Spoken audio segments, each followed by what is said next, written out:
Nursing students, time to talk. Welcome to the Real Talk School of Nursing podcast. I'm your good and faithful host, Michael Smith. Thank you for continuing to subscribe to the show. You can write into the show at realtalknursing@gmail.com or use Facebook Messenger or contact us through Instagram or Twitter to share your experiences, ask questions, and give feedback. Don't forget about Ben and Greg and the Shift Report podcast. Thank you to everyone who started following us on Instagram, Twitter, and Facebook. More listeners means more and better shows. Make sure to share the episode with classmates and especially underclassmen and cohorts. Let's give a hand up to those who are coming behind us. We're building a community of fun, engaged, and supportive nursing students and nurses. Don't forget to reach out and tell us if you have any announcements for graduations, good grades, difficult tests you've passed, friends you want to help congratulate, and your announcement will be featured on the show. If you like the show, the Real Talk School of Nursing podcast is available on iTunes, Google Play, iHeartRadio, Libsyn Web Player, Stitcher, YouTube, Spotify, and SoundCloud. So go to wherever you download podcasts, subscribe, rate us, review us, write into the show, and smash that subscribe button. Remember, only leave 5-star reviews because that's the only ratings that count to get us noticed by more nursing students. I have a full show for you this week. Working in the busiest ER in my state, I have come to a new respect for Ben and Greg on why there's been delays in their show. September has been a particularly heavy month. Anyone who worked the full moon on Friday the 13th last week knows it was crazy. But let's talk about a few things first. So with that, let's get the show rolling.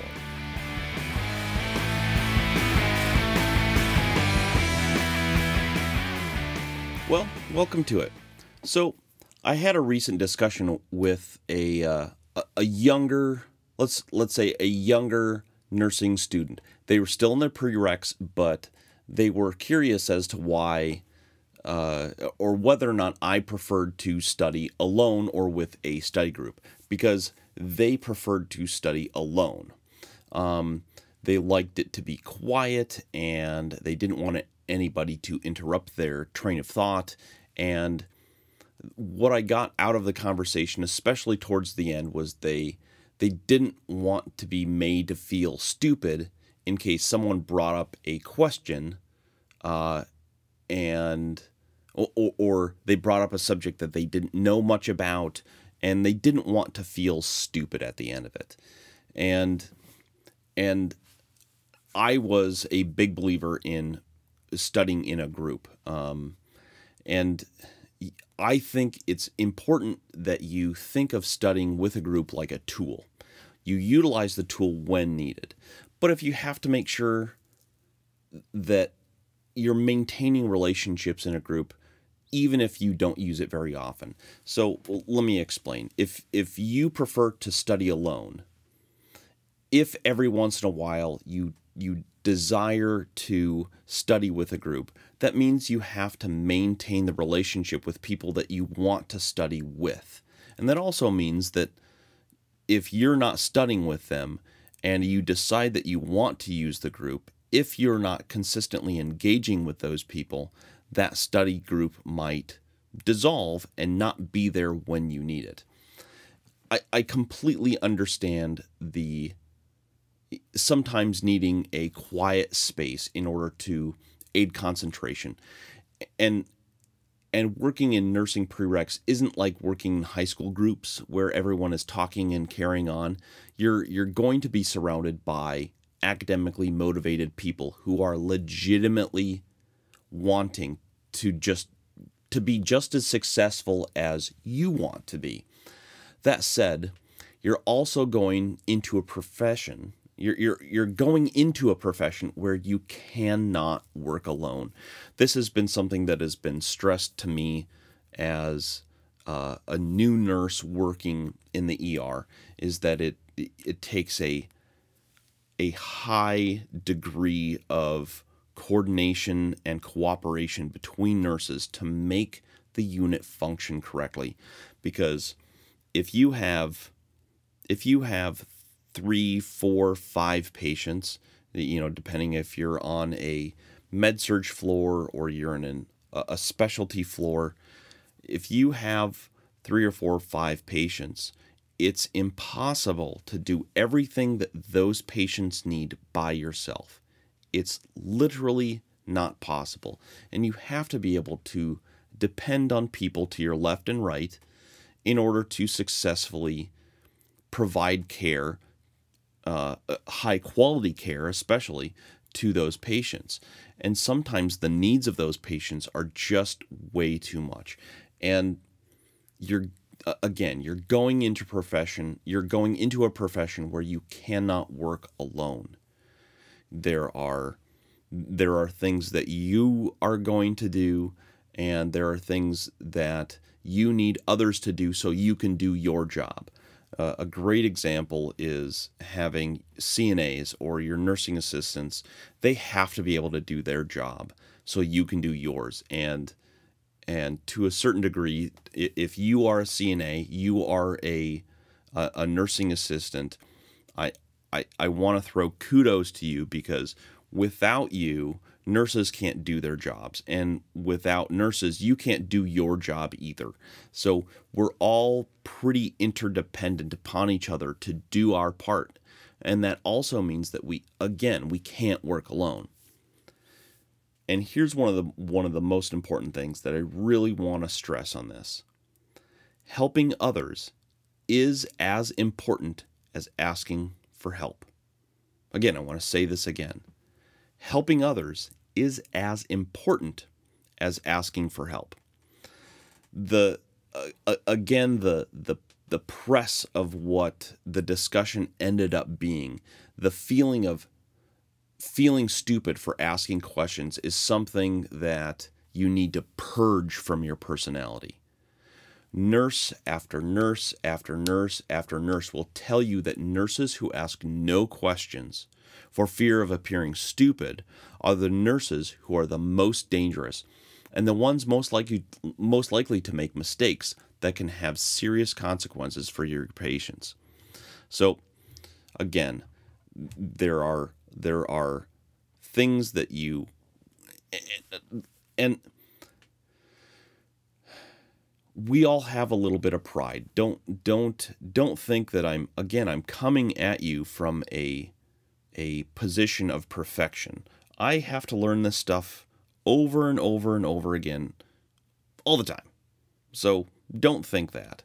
And there's a lot of times, like, I would have a shift with one of my preceptors, and while I'm doing one thing, I discharge a patient, and while I'm looking up my next patient who is coming in, they would clean the room, or another nurse would just come, out of the blue and start cleaning the room, and I just felt like, I should say, no, you don't have to do that, and, I don't want them to feel like I'm not capable of handling all of the responsibilities that I have as a nurse. And you may feel that way, and I think that's completely natural. I feel that way. I certainly feel that a lot of times, if my preceptor was doing something for me, that was a sign that I was not doing well enough as a nurse, and I was not doing all the things, and I was incapable, and all of that garbage. And what they view it as, they are doing their job as a nurse, helping others out. Because when you have a moment, you don't get to sit back on your heels. You don't get to do all that kind of stuff. You're not going to go and play cards. You are going to look around, and, especially if you're more experienced, when you have a better grasp on all the things that are happening, and you can actually, you actually have the ability to look around and widen your gaze, to see other things that need to get done for other people. And that's completely normal, and that's completely fine, and that's expected. They can see that, hey, if you are doing this one thing, they can do this little tiny thing, like turn over a room for you. No big deal. And they don't view it as you failing.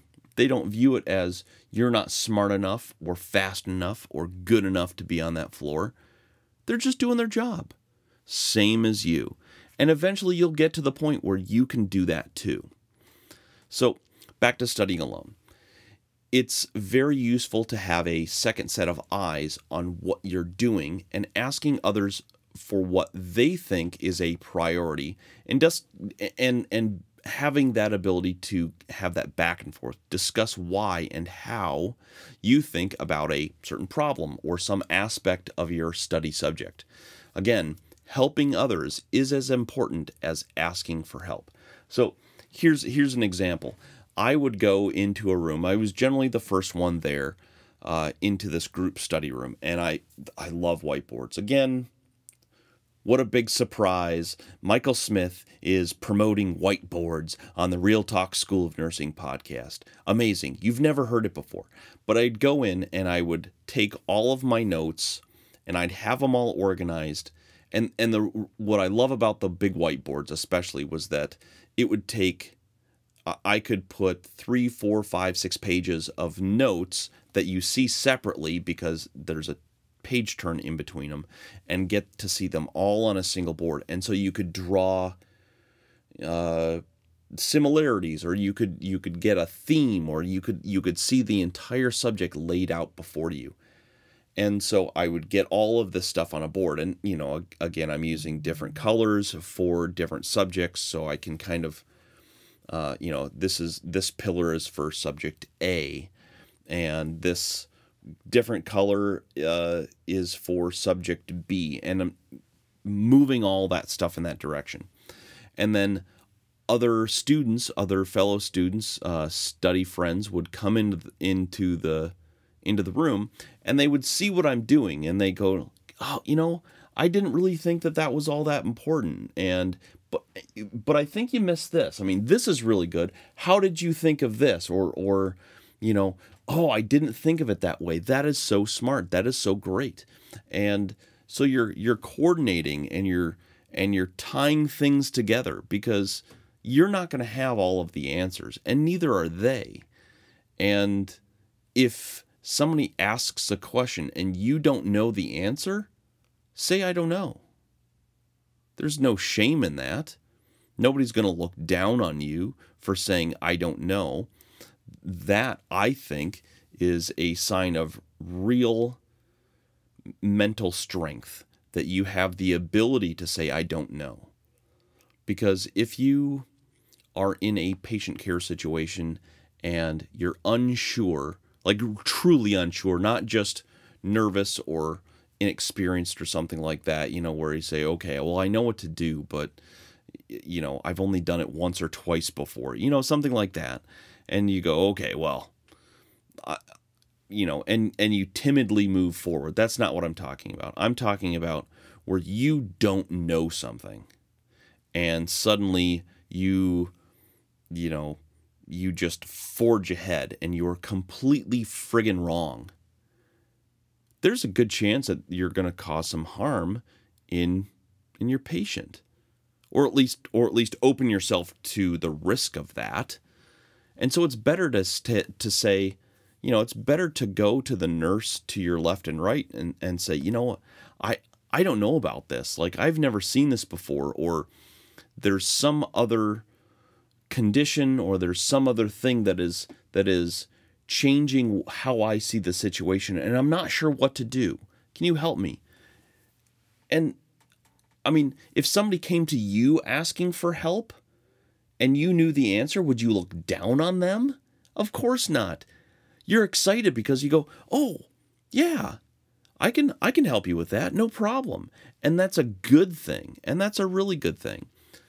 The point is that you can't make it through nursing school alone, and when you study alone, you're also not helping others. So I think it's a really good thing if you again, you build that muscle of coordination. You're building up the ability to say, I don't know, to teach other people things that you do know, and to learn to ask for help. And again, if you're studying alone, you're also not helping others. And again, that is one of the most important aspects of working as a team.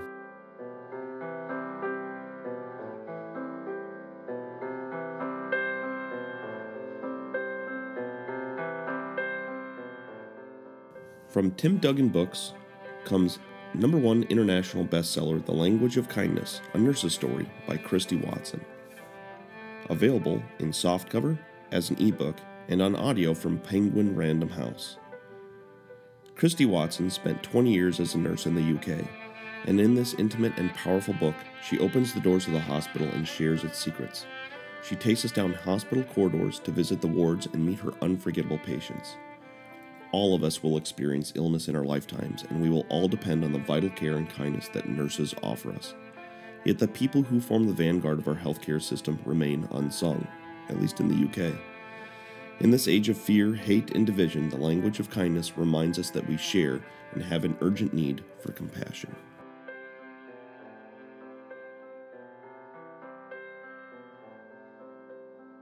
Pick up your copy of The Language of Kindness by Nurse Christy Watson. It's available as an ebook and on audio from Penguin Random House.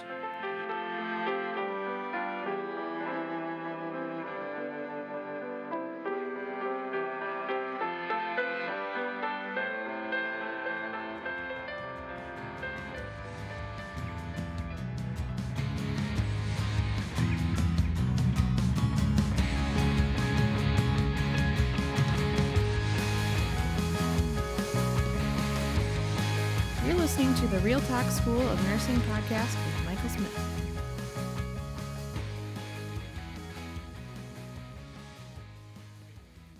Welcome to the second segment of the Real Talk School of Nursing podcast dedicated to nursing school. I saw this post a while back about pet peeves, things that people would say that were just not right. And one of them that I saw was the O2 SAT versus O2 STAT. And it reminded me of this instructor that I had who would correct me every single time in front of as many people as possible. and when I was going through school, at the beginning of school, I had been an emergency department tech for called a year. And by the time I had her as an instructor, a clinical instructor, I had been a ED tech for 2 years.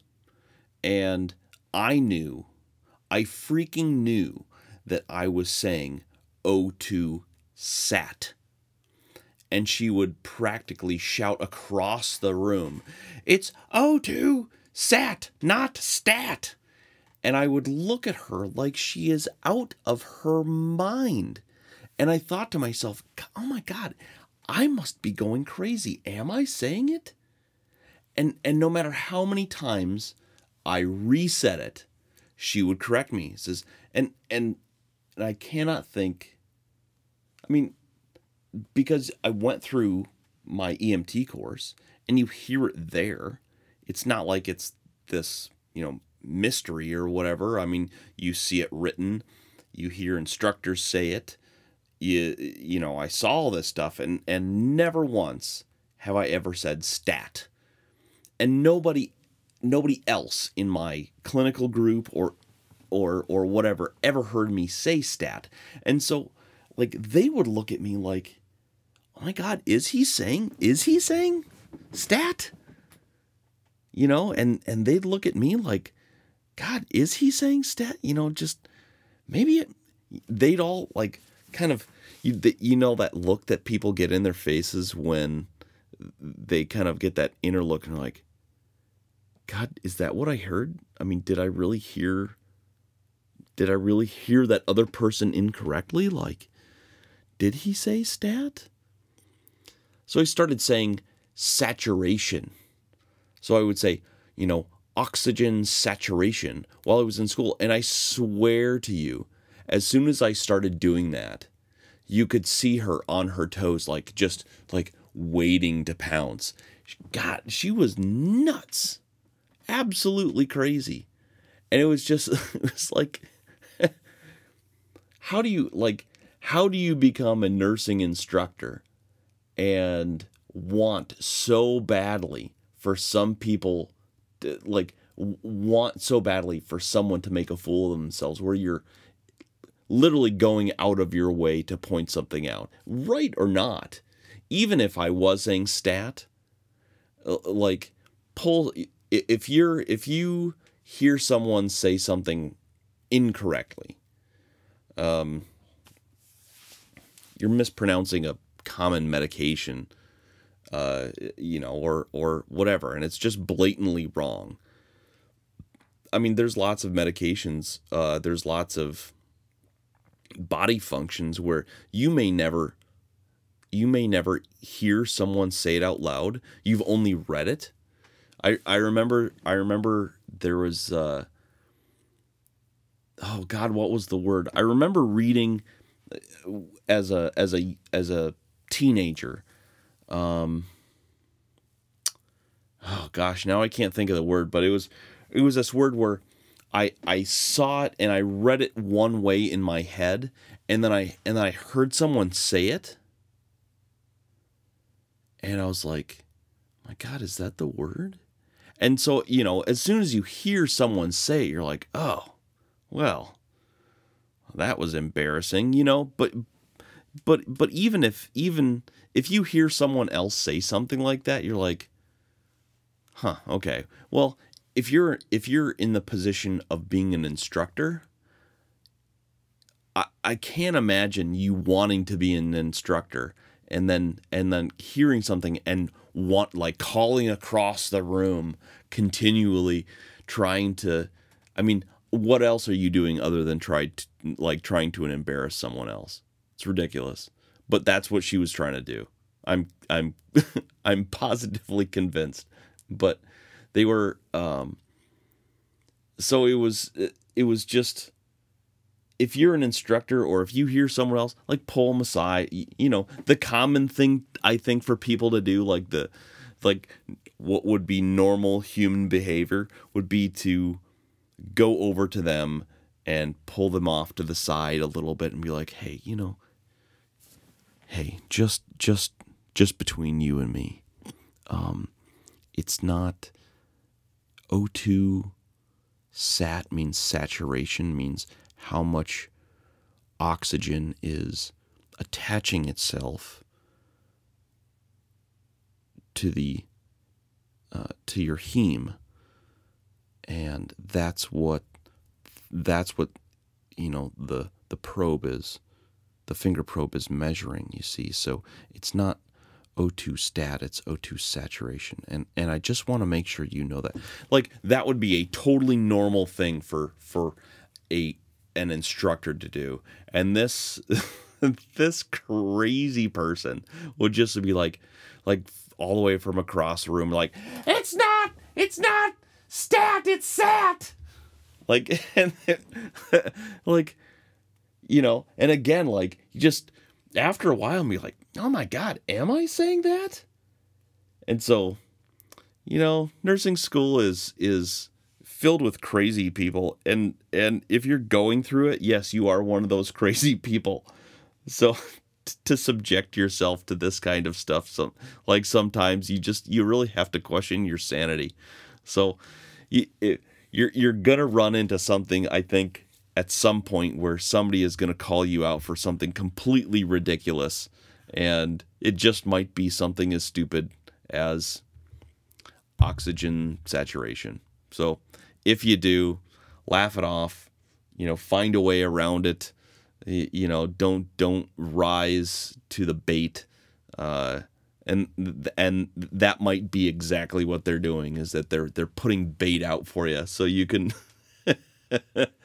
Oh my gosh, just thinking about that one clinical experience, that clinical session with this instructor, just this continual browbeating with this instructor.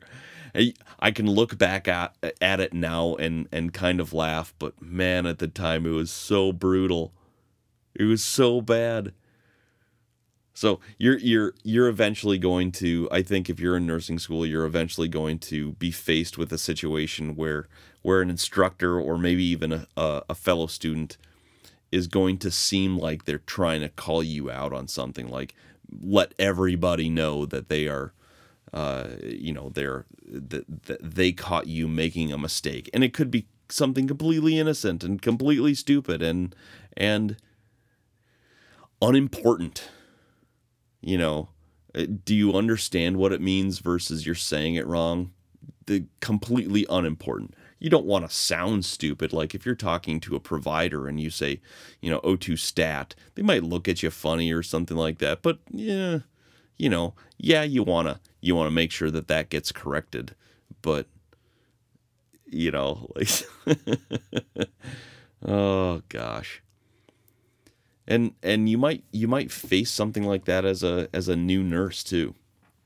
You might have a preceptor who is, hounding you on these little things like, well, you did, I saw you do this assessment at 2205 and you have it charted at 2207.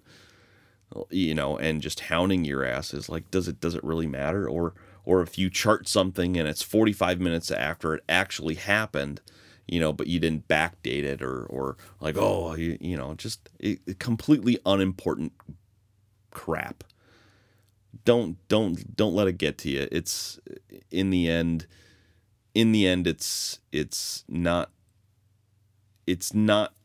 how you do something. It might just be how you react to it.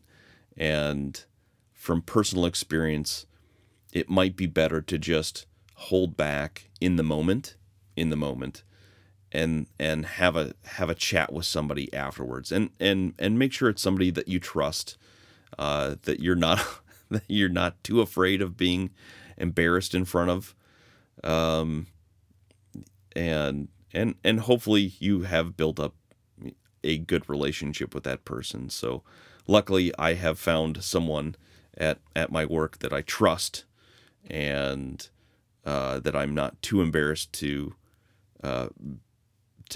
make a fool of myself in front of them, tattle on myself a little bit or just say, oh, this is completely stupid. I did this thing and it doesn't seem like that big of a deal, but is it a big deal? And gosh, am I being really stupid about this? And, and they might go, yeah, that was pretty dumb, but you can laugh it off and learn something from that stupid mistake. And that's okay.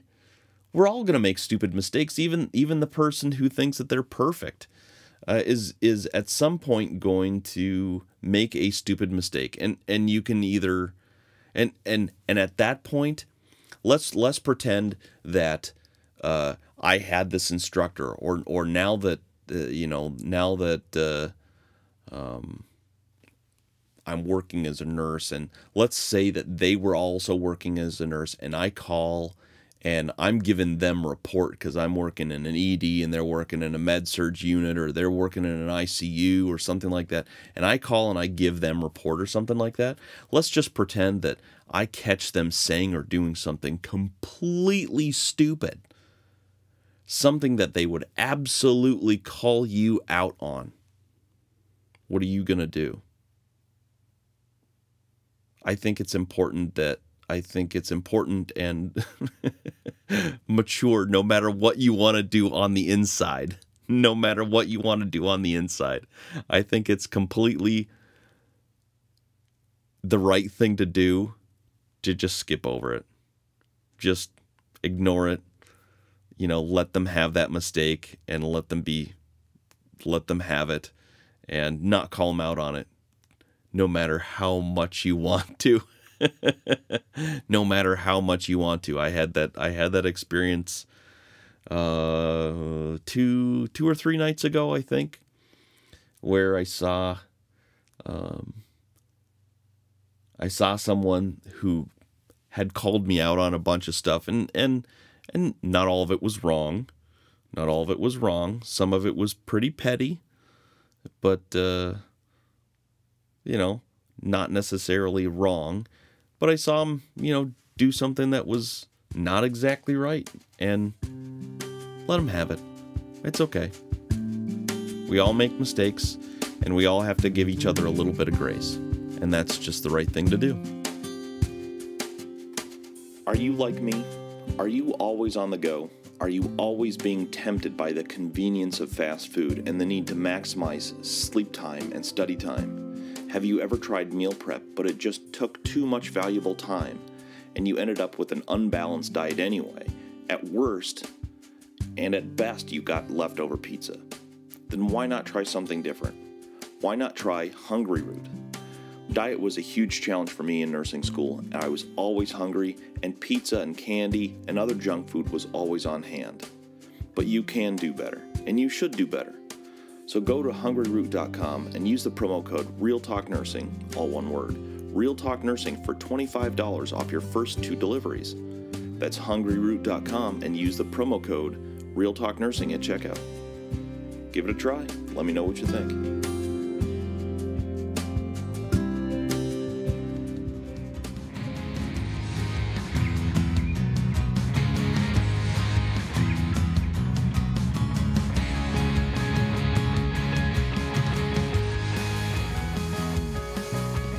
To the Real Talk School of Nursing podcast.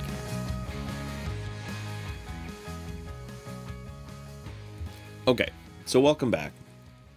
This is the new grad NCLEX prep segment of the show, and I want to start it off by reading this testimony that I thought was kind of beautiful, and then I'll kind of talk about it a little bit afterwards. But I want to read it just by itself to start off, because it's really well done and very illustrative of a couple of key points. So I'll just start off. So I'm quoting now. Last month, I failed the NCLEX RN. I was the president of our Student Nursing Association. How could I fail? What were people going to think? That's all I could think about. The power went out during my exam, not once, but 3 times. I didn't know if that had anything to do with me not passing or not, but I'd like to think so. I was embarrassed, and I felt like a failure. I started questioning if I should have even went to nursing school. I dreaded having to take it again, and especially having to pay for it again. I studied really hard, or at least I thought I did. I answered practice question after practice question and took practice test after practice test. After about 3 days of crying and feeling sorry for myself, I pulled myself together. With the help of my family and a few of my closest friends, I started studying some more. On the 15th of the month, we went into the metro area, and I took my NCLEX RN for the second time. I was getting discouraged, thinking I was failing again. I didn't have that many select all that apply questions, and I was at question 251. Breathe, I thought to myself. On to the next question, number 252. Okay, next question, and it shuts off. I'm done. I felt like I had failed, and it was terrible. But the moral of the story is, good things never come easy. I passed. I think that is a great testimony. I think that's great testimony. For one thing, I think it shows great resilience. How many people do you know could go through the power getting shut off to the test multiple times, and how much that would screw with your head? I wonder. I'd be curious to see if anybody really passed the exam that they were taking. At the Pearson View facility that I did, I ran into a guy who was taking his firefighter's test, and there was another person who was doing their PN test. And they do multiple tests in the same test center, so I don't think it's just the nursing exam, that's being done. So I'd be curious to see how many people were actually able to survive that. And then, and how, I don't know, I hate the concept of being triggered. tell me I'm not the only person who is like, I'm being triggered. You're just kind of roll your eyes and be like, okay, yeah, I think we've all been in the position where something reminds you of a tough time that you had. But when I hear someone say that they're triggered, the concept or what I picture is someone who has to be, is completely shut down by the reminder of something that was the reminder of something they had encountered that was adverse to the normal pathway of their life. And I gotta say that I have not met anybody who I think is successful to any degree where they look back at a period of adversity in their life and think that they didn't come out better on the other side. Think about your prereq. What was the hardest class that you had in your prereqs? For some people it was microbiology. For some people it might have been A&P2 or the stats course or whatever. In nursing school, it could have been pharmacology. It could have been pathophysiology. It could have been physical assessments. It could have been clinicals. It could have been lab. It could have been anything. If you've lived any kind of life, let's say you're a non-traditional student and you have, 2 kids or, you have a couple of kids or something, and then you go back to school and, you hear someone talking about how tired they are, and you think back and you go, I'm tired, but gosh, I remember what the first 3 months of, being a new parent was like, and I'm pretty sure I was a lot more tired back then, so I don't know, this doesn't seem so bad. This is okay. And I think, I think you can look back at periods of adversity in your life and you can be stronger for it. And additionally, think about times in your life where you had a really hard time with something, or it was a very difficult experience.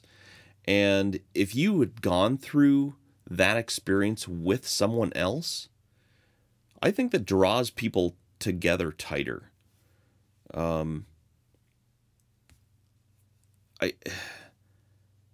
There's not going to be anybody you're going to feel more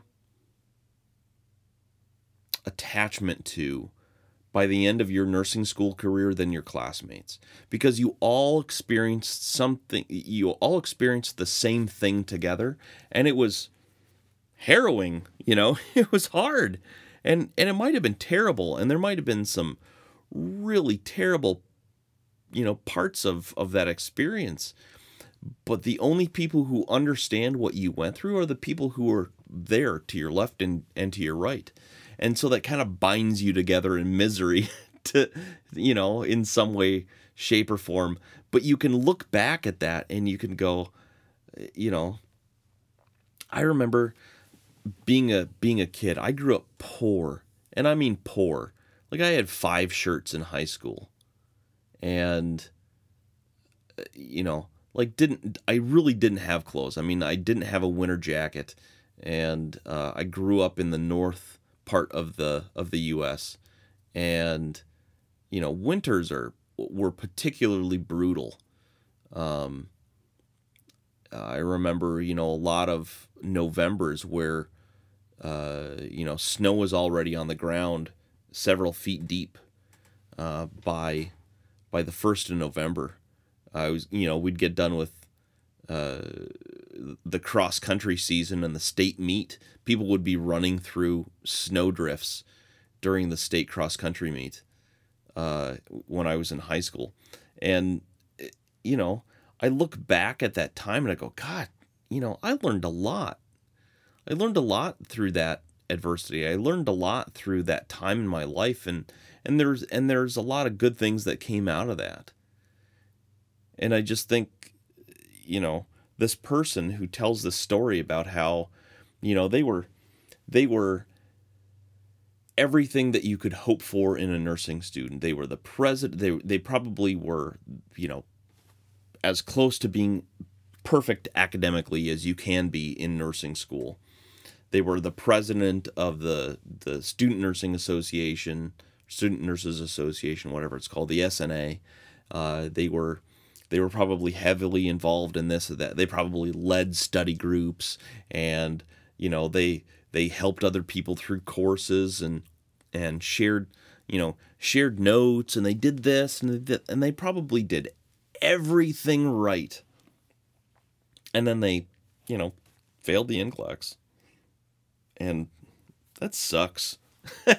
Like, I think when I think about the experience of failing the NCLEX, I think the worst part about failing that stupid ass test was the 6 weeks that I had to wait afterwards, because it just, and that was the other thing. I'm sorry to skip all around on this, but I got into an argument with someone who was in Pre-Reqs, and they're like, the question was asked, like how fast should you get through Pre-Reqs? And I said, every month that you're not a nurse costs you between $2,000 and $5,000. And they just couldn't wrap their mind around that, and they're like, it doesn't cost you any money to go slower. It's like, well, if you can get through it faster, and let's say you could be graduating now, but you have another year left of school, that means you're losing out on, the potential of a year's worth of income. And they just couldn't get it, and they, called me every name in the book, which was kind of entertaining coming from an 18-year-old person. So that was kind of entertaining, but the worst part about failing was not the failing, because that seemed like that was kind of the easy part to get over. The hard part was the 6 weeks of suck afterwards. And this person kind of outlined it too. Says, they after about 3 days of crying and feeling sorry for themselves, pull yourself together. And I think that shows a lot of character.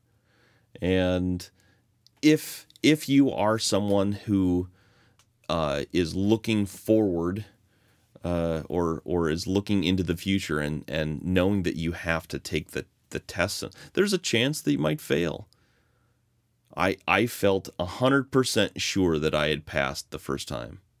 100% sure. I was like, I walked out of there, I go, I had a lot of questions where I felt pretty darn confident in my answers, and everything seemed to be going okay.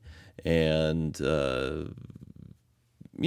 I had every reason to be confident. Except, if I'm honest, I probably didn't have as many select all of the pie questions as some of the others in my cohort had. But they,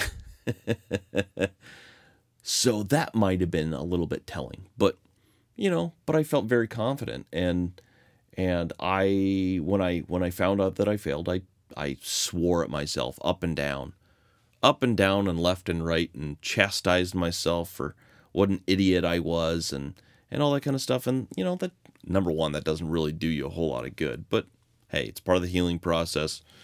Whatever works, right? If it's stupid but it works, then it's not actually stupid. So, went through that, and again, pulled myself together, made a plan, and passed it. But it took a little bit of reflection, and that certainly seems to be what this person did. And I think that is probably one of the best, that's probably a better experience, that you learned how to fail and how to fail correctly, than just, it's a valuable lesson, and it shouldn't be, and that resilience shouldn't be something that is so easily overlooked. So number one, congratulations to this person, and congratulations, and it's a beautiful story, so thank you. Are you tired of the same old badge reel? Do you have to wear the same scrub color as everyone else? Are your undershirts boring and pretty stinky after wearing your lucky shirt through 5 12s in a row? You can wear your personality in other ways. Go to badgeladybynerdwear.com and check out her massive selection. Tell her you're a Real Talk School of Nursing podcast listener and use the promo code REALTALK20 at checkout for 20% off your order. Expect 2 to 3 weeks for custom orders and a few days depending on her actual job schedule to get your badges made and shipped. I know you'll treat her like your best friend at clinicals, so go to badgeladybynerdwear.com and order the coolest custom and original badge reels out there. Go to badgeladybynerdwear.com and use the promo code REALTALK20 for 20% off your order.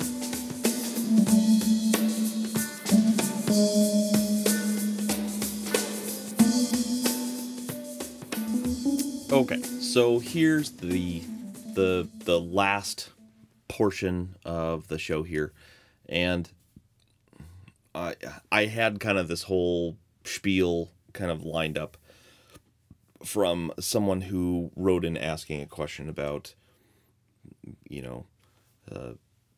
simulated NCLEX tests and the practice questions and question banks and doing this, and it was a specific question about 2 questions that had, were basically asking the same thing and had 2 different answers with opposite rationales, and and all the frustrating things that we've all experienced in nursing school. And if if you are studying or have studied for the NCLEX, you know very well how frustrating that can be. If you look back through Facebook posts, and if you go back to Instagram, you can see a number of examples of frustrating questions that I came across, and rationales from Kaplan, for example.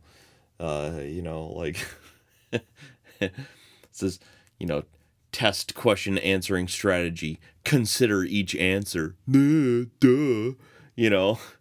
Like, thanks, Kaplan. You're so insightful.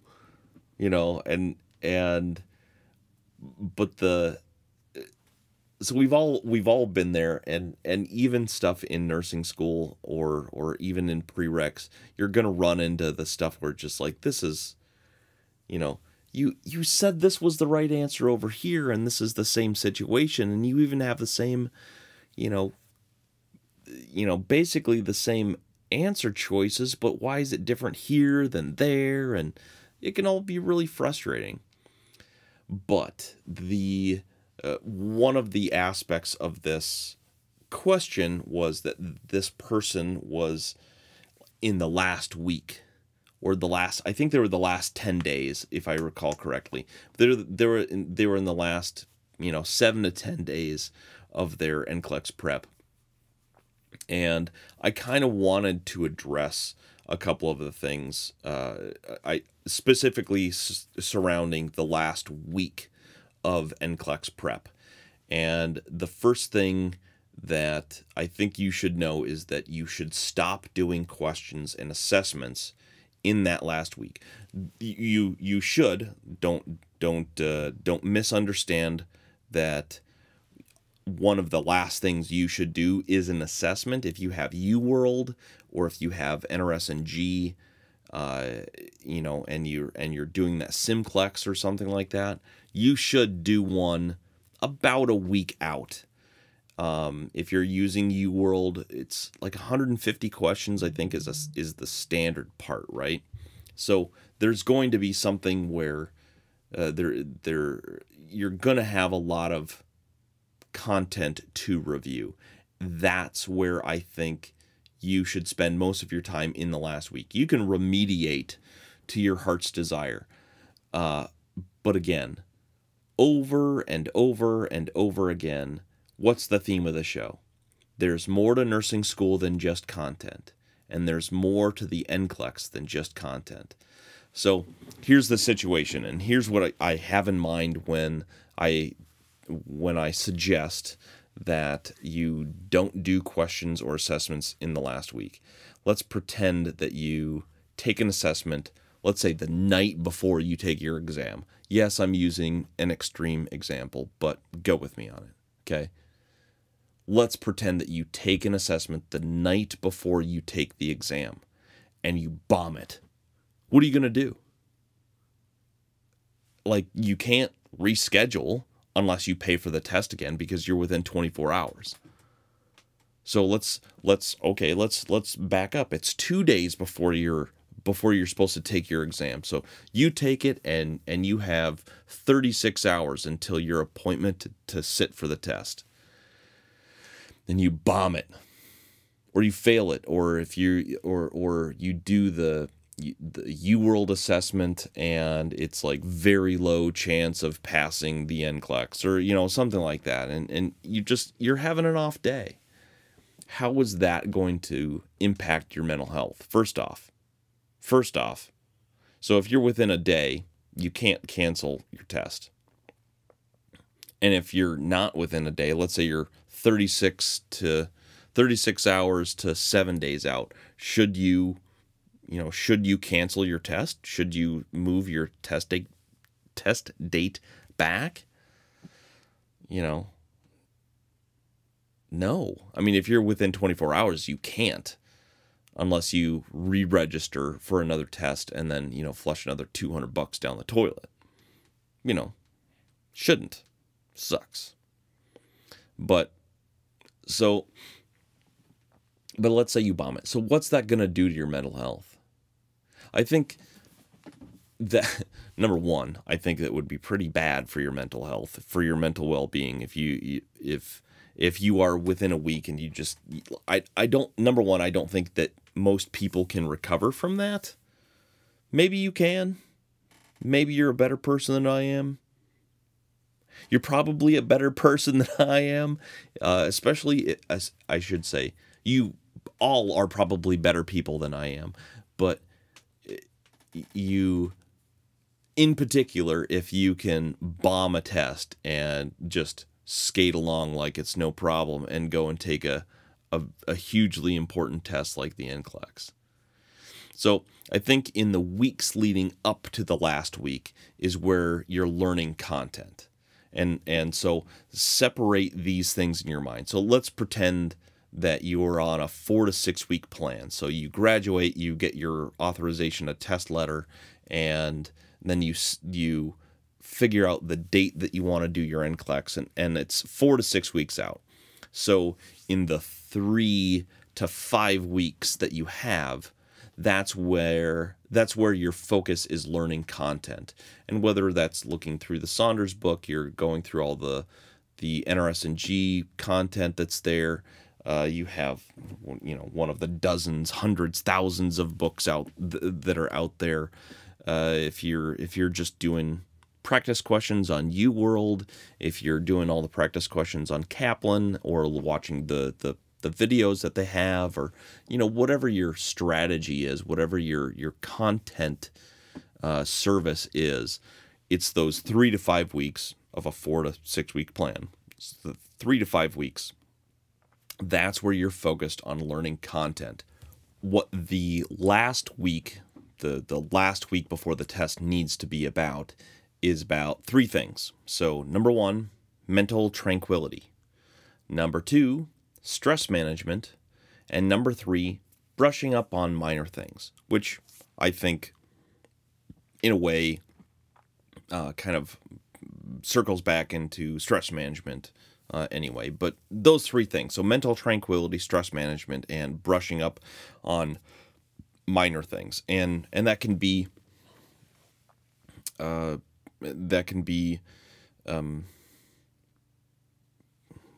it doesn't matter what it is, like electrolyte balance issues. It could be, common lab values. It could be your immunization naming convention categories. It could be, how electrolyte imbalances affects your body. It could be, any of those little things. Like, let's see. Do I have my?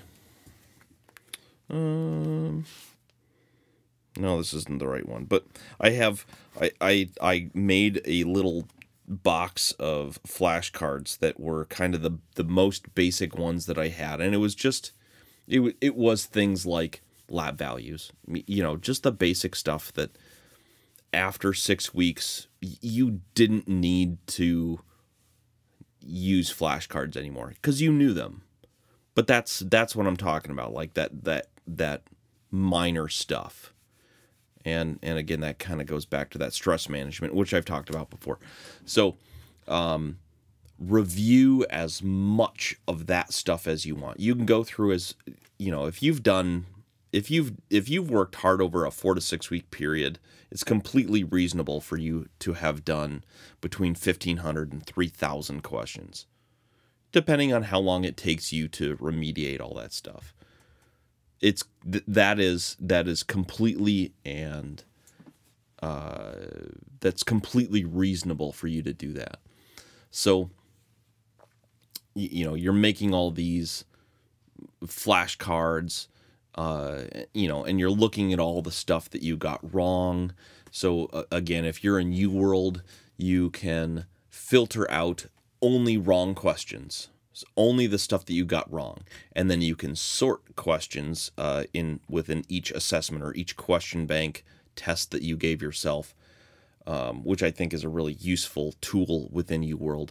And then you can sort it by percent right. So, for example, if you have a question that is wrong where 90% of other people get that right, you should know why you got that wrong. Because if 90% of other people get something right and you get it wrong, you should absolutely know without a doubt in your mind why you got that wrong.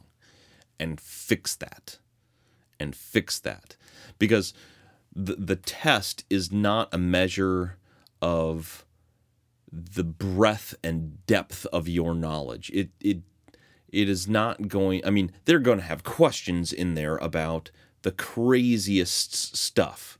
They're going to have questions that an experienced ER or an experienced ICU nurse would after 10 years may have just learned. They're going to have stuff like that in the exam. That doesn't mean that you have to know that. What you have to know is the stuff that everybody else knows. Everybody else knows that blood pH 7.35 to 7.45 is normal.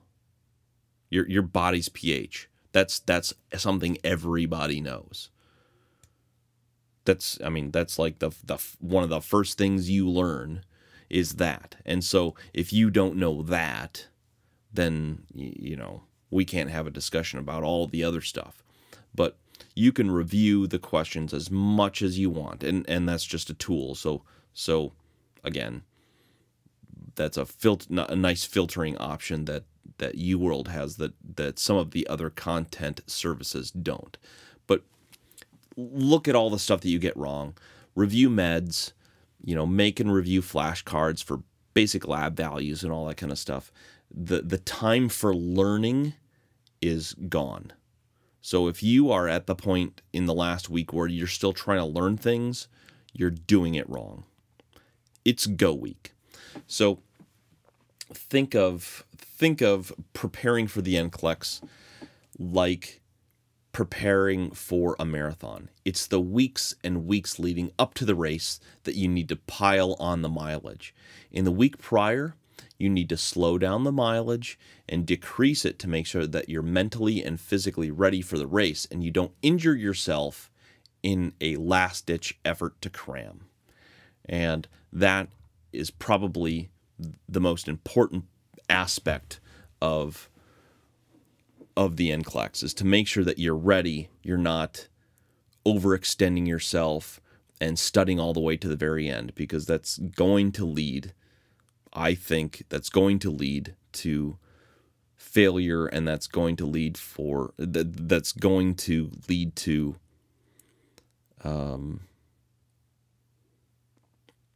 overstress. It's going to lead to you not being mentally ready to take the test. And some people can do the entire test prep in a couple of weeks. Most people can't. Most people can't. And so it's, if you're one of those people who breezed all the way through nursing school, there's probably a good chance you could get the whole thing done. You graduate in 2 weeks, you can take the test, and you would absolutely be an outlier, though. Even the smartest people in my program and in several of the other programs within my state where I have friends, they did not make it through. They did not feel comfortable taking the test in less than 4 weeks. I took it, and it was obviously a mistake, but again, I learned through that. And again, I can try to find the silver lining to failing the NCLEX is that I still look at this stuff. And there's not that many people who, once they pass the NCLEX, are still evaluating and still looking at test preparation material. And so there's something to be learned there. If you have friends or you have colleagues or whatever who continue to look at all this nursing exam preparation content stuff, awesome. Trust them, because they're closer to your experience, and go for it. But I don't think that there's many people who are in the same position as I am, and that has turned into a benefit, and great. Yay for all of us. I have something dumb to talk about, and you have, and you poor sons of guns out there who are listening to the podcast, you have to listen to it. So it's a lose-lose situation, guys. So anyway, the last week before the NCLEX should be focused on again, what were those three things? Those three things were mental tranquility, making sure that you are supporting yourself, so you're not destroying your mental status with a failure. Stress management, which means that you are not stressing yourself out by going, oh, I didn't get 75 or 150 questions this week, or today, so I'm falling behind and stuff like that. So again, those things are kind of related, and brushing up on just the minor things. Just the minor things. Okay, so lab values, medication, naming conventions, the little stuff. Don't get all wrapped up around that other stuff. So content is for the first few weeks. Whatever your plan is, if it's 12 weeks, 11 weeks should be dedicated to content. But that last week you need to let alone. And when I spoke with Ben and Greg about what their experience with the NCLEX was, Ben suggested, he's like, take 2 days off. And I think he was right.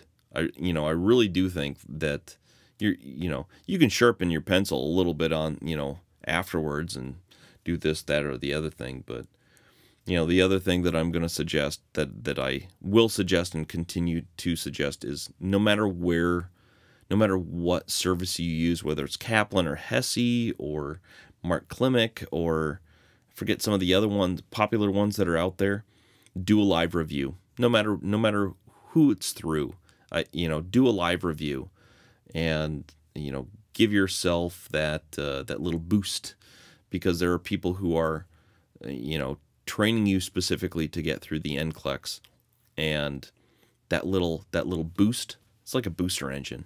That little boost, I think, is going to really set you up for success and kind of focus you. So if you just go off on your own, maybe you'll be fine. You'll probably be fine. But I am sure glad that I got into a live review, because it was super helpful, and I think you should go for that. So that's the end of the show for this week.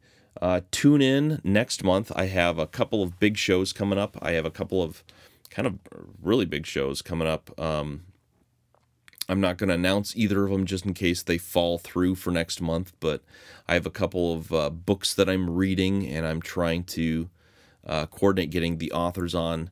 I'm really excited about both of them.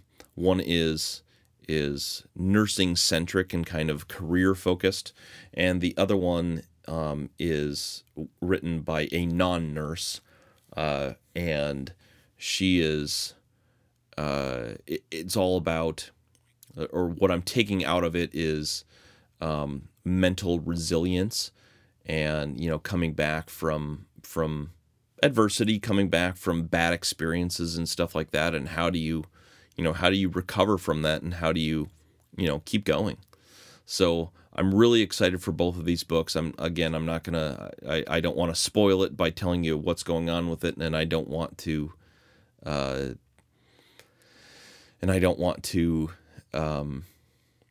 jinx it by telling you about it, and then if it doesn't happen next month, or if it doesn't happen in October, or even November, maybe, then I'm just kind of setting myself up for failure there. So thank you for your patience this last month. Sorry I didn't get something out a little bit sooner to everybody, but we've got some great things in the works, and I'm real excited for it, and I think you should be too.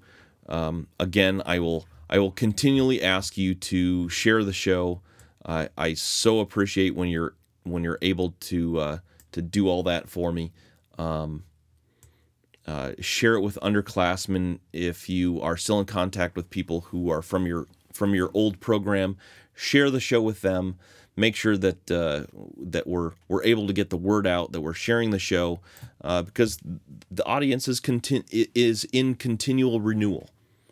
Once you guys graduate, I don't expect anybody to listen to this dumb show anymore. Some schlub on the microphone.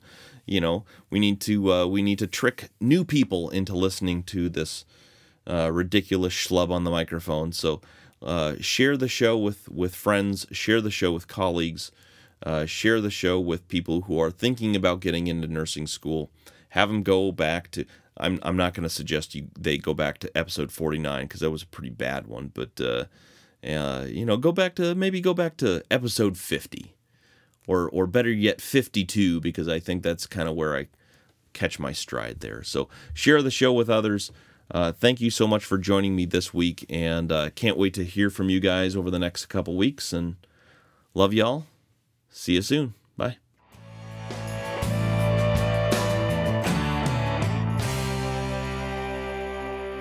As always, it's awesome being back with you today. Thank you for listening and helping me keep this podcast rolling. There's more to nursing school than just content. This podcast is all about the stuff they don't teach you in nursing school. Remember, the only easy day was yesterday. This Real Talk School of Nursing podcast is a Real Talk production. This podcast is dedicated in loving memory of my Grandpa Smith and Grandpa Jack. Fair winds and following seas. Semper Fi. Sic semper tyrannis. Vacta non verba. Good night, Steve Cannon. Wherever you are. Annyeong kasayo. Now you go home.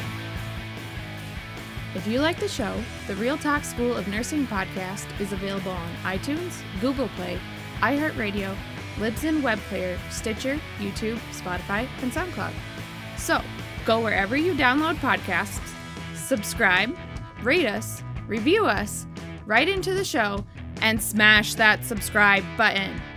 Remember, only leave 5-star reviews. That's the only rating that counts to get us noticed by more nursing students. Write into the show at realtalknursing@gmail.com or on Facebook Messenger. You can also join us on Facebook, Twitter, and Instagram. We're building a community of fun, supportive nursing students, and I want you to be part of this crazy nursing school journey.